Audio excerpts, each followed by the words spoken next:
All right, now it's important to know that this is a reverse threaded bolt. So the tools that you're going to need is a ratchet with a 3/4 socket on it and a small little screwdriver here. So here I have my blade. So basically what you do is, again, remember this is a reverse thread, so we're actually going to have to tighten it in that direction. Now over here, when you look, you can try to hold it with your hand and twist it, but what happens is sometimes you might cut your fingers. Sometimes this blade gets really, really small, so you can't actually hold it. But if you look down in here, let me see if I can twist this to where you can see the hole. All right, so see that hole right there?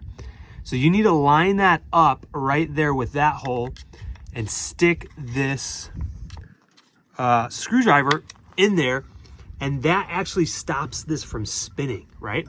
So then you go ahead and you take your socket, and again, you tighten it, and you're able to get that off. Now, once you get that off, all you do is take off your old blade, put the new one on. It's probably a good idea to still hold that screwdriver in place.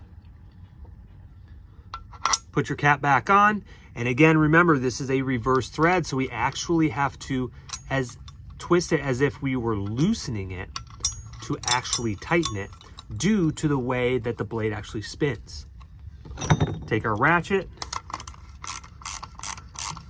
tighten it down until it is just snug. You don't want to over tighten this. All right, just snug.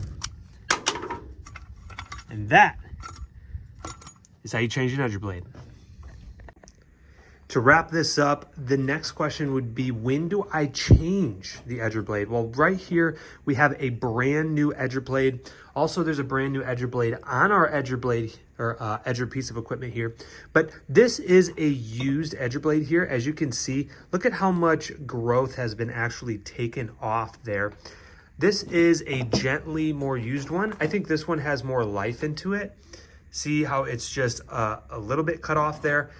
This guy is probably good to get changed out. You could probably take this down a little bit more, but what you don't want to do, I've seen guys that take it all the way down to like right here. But the problem is when you do that, sometimes you will start to grind down this gearbox right here. And I don't know if you can see, but there's starting to be a crack here because they're not changing out the edger blades in time. So I would say this is a safe bet on when to change your edger blade out when it starts to look that size.